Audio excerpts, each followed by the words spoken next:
Bonjour et bienvenue dans cette vidéo où je vais vous exposer les erreurs courantes qu'on retrouve dans la restauration en général. Voilà, il m'est venu à l'idée lorsque je suis sorti dernièrement au restaurant, de constater qu'il y avait encore des erreurs qui peut avoir énormément d'impact sur votre chiffre d'affaires, sur la clientèle. Et c'est des erreurs courantes qu'on retrouve encore aujourd'hui dans des restaurants, des grands restaurants. Et voilà, je vais vous citer quelques erreurs. Les choses à faire et à ne pas faire. Je prends l'exemple, la première chose que vous arrivez dans un restaurant, c'est l'accueil. Si vous rentrez dans un restaurant et que vous avez le gérant ou le serveur qui vous tire une tronche pas possible, déjà c'est mort. Vous avez 50% de la clientèle qui n'a pas envie de rester. L'ambiance est importante. L'accueil est vachement important. Moi j'ai appris ça dans la restauration avec mes parents. C'est le sourire, l'accueil, la mise en condition pour que la personne se détende et consomme tranquillement. Donc, soit vous avez le sourire et vous accueillez vos clients comme vos amis, soit vous êtes complètement indifférent. C'est le cas dernièrement quand j'étais au restaurant. Je m'assois avec ma femme, on attend le serveur, il passe à droite, il passe à gauche, il va à droite, il va à gauche, il y en a quatre. Il n'y en a pas un ils nous disent de nous asseoir, mais il n'y en a pas un qui viennent prendre la commande. Et quand il vient prendre la commande, il y a encore quelques petites erreurs. Donc déjà l'accueil, le sourire, savoir placer la personne quand elle arrive. Et lorsqu'elle arrive, alors je vous cite les étapes. Donc vous arrivez dans le restaurant, on vous propose une table, vous vous asseyez tranquille, vous attendez que la personne en général elle vienne prendre votre commande. La plupart du temps, l'erreur c'est qu'on vous fait poireauter pendant 5 minutes ou 10 minutes. Alors ça c'est vraiment l'erreur à ne pas faire. Ensuite, lorsque déjà vous avez soif, vous avez peut-être envie d'aller aux toilettes, vous avez envie de commander quelque chose à boire avant, et la personne, elle prend énormément de temps. Donc déjà, ça, c'est très agaçant. Donc, première chose à ne pas faire attendre, accueillir avec le sourire et ne pas faire attendre la première commande. Il y a aussi une chose très importante, c'est la tenue vestimentaire. J'ai vu certains pizzaiolos ou certains restaurateurs avec des tenues qui ne sont pas adaptées.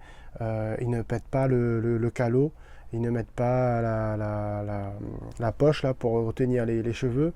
Ils n'ont pas les chaussures adaptées.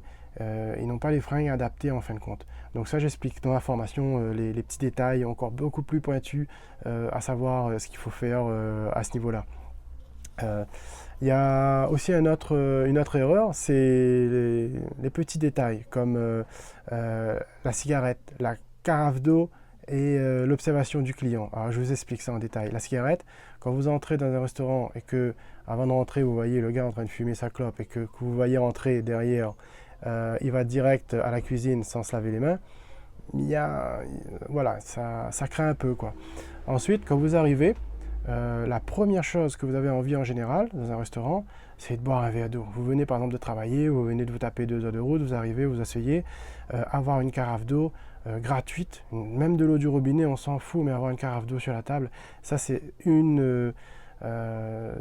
c'était quelque chose d'évident que nous on faisait dans le restaurant et ça permettait d'assouvir son premier besoin, la soif, l'hydratation du corps avant de se détendre, de s'asseoir et après de commander.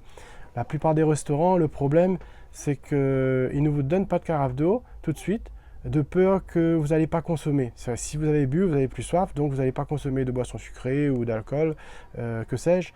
Le problème, c'est qu'ils n'ont pas compris quelque chose. C'est que quand le client il rentre, il est souvent assoiffé, il a besoin d'éliminer ses tensions. Et si vous voulez éliminer les tensions d'un client, vous allez bien le placer, vous allez faire attention à son confort, vous allez lui servir une carafe d'eau tout de suite et vous allez lui rendre facile l'accès aux toilettes par exemple. Je ne sais pas si vous connaissez la pyramide de Maslow. C'est une pyramide des besoins. Vous tapez pyramide de Maslow sur internet, vous allez voir, les premiers besoins c'est se nourrir, se protéger, avoir une vie sociale, etc. Et donc le premier besoin c'est les besoins vitaux. le besoin de boire. Et donc ça, c'est un besoin qui est primordial. Quand vous arrivez dans un restaurant, la première chose à faire, c'est de servir au client une carafe d'eau, quoi. Ça, pour moi, c'est primordial. Ensuite, une fois qu'il est installé, que vous avez passé ses commandes, il y a quelque chose de très très important. Alors moi, j'adore, je vois ça dans les restaurants à Maurice, dans les hôtels à Maurice. Vous avez un serveur qui s'occupe d'une zone et il est aux petits soins pour une table. Voilà, un serveur par table. Bon, quand vous avez des grands restaurants, ils peuvent se permettre d'avoir un serveur par table. Et moi, je me souviens, je gérais à peu près une dizaine de tables dans le restaurant de mes parents. Ce que je faisais, c'est que j'étais derrière le comptoir, pendant que je préparais les verres, pendant que je préparais toutes les petites notes, etc. J'avais un œil sur tout le monde et ça me permettait de voir. J'étais un peu comme Van Damme, on dit aware. Je regardais si la personne avait fini son assiette pour enlever l'assiette. Je regardais si la carafe d'eau était presque vide. Je ramenais tout de suite une carafe et j'échangeais tout en faisant ça en toute discrétion et la personne ne remarquait rien. Donc c'était génial, j'étais comme je jouais au chat et à la souris avec le client et en même temps je leur rendais service et j'étais complètement discret. Et voilà, une autre erreur, la discrétion. Souvent dans les restaurants, on manque de discrétion. Je prends l'exemple, quand vous passez une commande, il faut éviter de prendre le nom de la personne et de dire monsieur ou madame, la personne n'a pas forcément envie qu'on appelle par son nom. L'idéal, ce serait d'avoir un ticket numéroté, on affiche le numéro de la commande. Je parle pour les snacks en général. Donc la discrétion, ça s'applique à ce niveau-là. Deuxième niveau de discrétion, c'est lorsqu'on communique entre serveurs et patrons, on ne va pas se réprimander on ne va pas réprimander son employé devant un client. Ça ne se fait pas. L'employé va être frustré, le client il va se dire oh là, ils sont mal organisés, ils ne savent pas s'organiser en interne, et ça la fout mal. Troisième niveau de discrétion, j'ai eu cette anecdote. J'étais en train de dîner dans un restaurant connu, une chaîne de restaurants où on fait des grillades. Et là, derrière le comptoir, les deux personnes étaient en train de faire la grillade. Elles racontaient leur vie, elles utilisaient des mots pas très polis et pas très propres, alors qu'elles étaient en train de faire cuire à manger. Donc elles étaient en train de faire cuire des grillades pour les clients. Et nous, on était là, on était témoins de leur conversation. Donc je trouve que ça, c'est quelque chose vraiment à éviter. C'est des petits conseils, c'est des petites erreurs, mais ça, cumulé, ça fait énormément de mal à l'enseigne elle-même. Autre chose qui est très très très important, alors là, c'est la première règle, on va dire, c'est l'hygiène dans son ensemble. Quand vous rentrez, une vue globale sur le restaurant vous donne tout de suite une idée de comment c'est géré. Vous savez, quand vous rentrez dans un appartement feng shui, quand vous rentrez dans un local commercial feng shui, vous le voyez tout de suite. Vous voyez les plantes, vous voyez la petite cascade d'eau, vous voyez le sol qui est propre, la luminosité ambiante qui est très très très détaillée. Donc tout ça, ça a son importance. Il y a ce qu'on appelle des décorateurs d'intérieur qui le font pour vous, qui peuvent vous conseiller pour cet aspect-là. Ensuite, il y a les toilettes. Alors là, c'est un cauchemar pour les restaurateurs. Je vous explique pourquoi. Même pour moi, hein, je veux dire, j'ai des clients, ils arrivent, ils repartent, mais moi je suis à fond dans la cuisine ou à fond en train de servir. Et imaginons qu'il y en a un qui a trop bu et qui va dégueuler dans les toilettes. On n'a pas le temps de le voir, on est dans le rush. Donc il faut vraiment mettre en place une procédure, genre un serveur dédié dans la soirée qui, pendant son service, lui, il doit aller visiter toutes les 20 minutes ou toutes les 30 minutes, jeter un coup d'œil aux toilettes pour voir si c'est en fonction du débit, hein, s'il y a beaucoup de monde, toutes les 20 minutes par exemple, envoyer quelqu'un aux toilettes pour vérifier si ça se passe bien, s'il n'y a pas de dégâts. Parce que imaginez que vous ouvrez votre restaurant. Le premier client il arrive, il dégueulasse tout. D'accord? Les autres clients qui arrivent, qu'est-ce qu'ils vont croire? Ils vont croire que les toilettes étaient dans cet état depuis la veille. Et ça, franchement, voilà, ça tue le business. Donc c'est vraiment un piège. C'est vraiment un piège. Donc il faut mettre en place des procédures. Il faut suivre cet aspect-là. L'hygiène est très important dans son ensemble. Ensuite, je parlais de confort client tout à l'heure.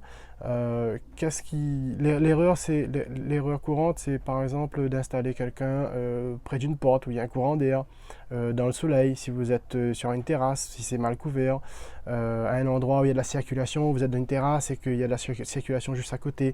Voilà, j'ai déjà eu ces expériences, c'est pour ça que j'en parle. Vous mettez un client dans un endroit où il y a du bruit, où il y a de la poussière, ça peut arriver, hein.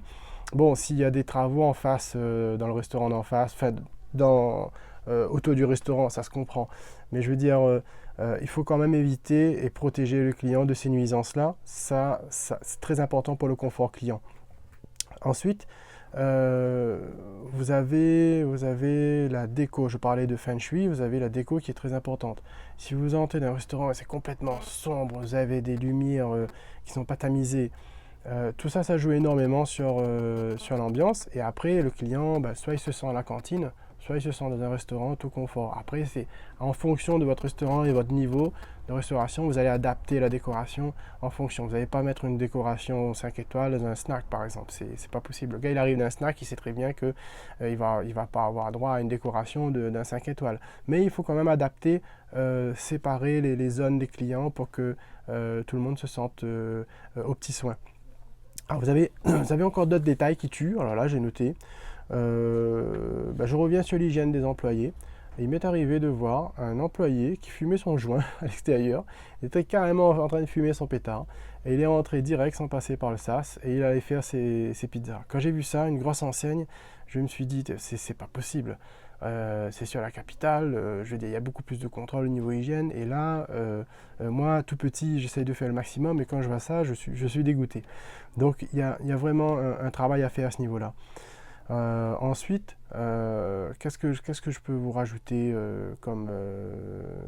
alors j'avais dit les toilettes, les sols glissants, les courants d'air, la lumière, soit il y en a trop, soit il n'y en a pas assez, le bruit, la poussière, l'exposition au soleil, la décoration, l'hygiène dans son ensemble, la carafe d'eau, l'attention portée au client, savoir écouter le client, sentir ses besoins avant qu'il vous appelle, parce que c'est très frustrant dans un restaurant de lever la main et de dire oh, eh oh, je suis là. Donc il y a tous ces détails-là qui sont très intéressants à connaître. Et écoutez, si vous avez vécu des expériences positives ou négatives, des bonnes ou des mauvaises expériences, faites-moi un part dans les commentaires sous la vidéo. Et ce sera très intéressant pour vous, pour nous et pour les restaurateurs qui tomberaient sur cette vidéo et qui se demanderaient comment améliorer leur service. Parce que c'est tout un art et souvent on ne pense pas, on a la tête dans le guidon, on fabrique, on vend et on ne pense pas au confort client. C'est très difficile, hein. Même moi je fais des erreurs, je ne suis pas parfait. L'avantage c'est que en mettant ça sur papier, sur la table, je dis ok, il y a ça, je dois faire attention à ça, ça. La tenue vestimentaire, le sourire, les petits détails, l'hygiène, le confort du client. Et il y a un truc que j'allais oublier, le temps d'attente. Vous êtes dans une file d'attente, vous êtes dans un restaurant. C'est très très important, si vous voulez, d'annoncer la couleur au client. Donc quand il va arriver, au lieu de lui faire poireauter pendant 15 minutes avant de lui passer la commande, vous allez tout de suite lui indiquer, écoutez, asseyez-vous. Je vais vous demander d'attendre quelques minutes puisqu'on est très débordé aujourd'hui. Quelqu'un va venir prendre votre commande. Déjà, le fait d'annoncer la couleur, d'annoncer le fait qu'il y a un peu d'attente, la personne se sent intéressée. Elle sent qu'on s'occupe d'elle. Donc première chose, s'occuper de votre client. Donc occupez-vous de votre client. Dès qu'il rentre, il ne faut pas le laisser partir sans qu'il soit passé par la caisse, en gros. Voilà, c'est le but de l'entreprise. On est là pour vendre, on est là pour produire, on est là pour rendre un service. Et si le service il est bien rendu, le client il revient. Donc il y a plusieurs aspects. Vous avez autant l'aspect côté cuisine où vous allez avoir du bon produit, et vous avez l'aspect accueil. Si vous avez une bonne équipe en cuisine et une mauvaise équipe en salle, c'est mort. Si vous avez une très bonne équipe en salle et une mauvaise équipe en cuisine, c'est mort. Et il faut avoir les deux, et entre les deux, il faut avoir un pilote pour gérer l'ensemble. Voilà, donc Je vous en dirai plus dans les prochaines vidéos, mais laissez-moi un commentaire sur la vidéo. Et si vous avez aimé cette vidéo, cliquez sur j'aime. Si vous n'avez pas aimé, cliquez sur j'aime pas. Dans tous les cas, j'espère que cette petite vidéo vous servira. Et je vous dis à bientôt. Bye.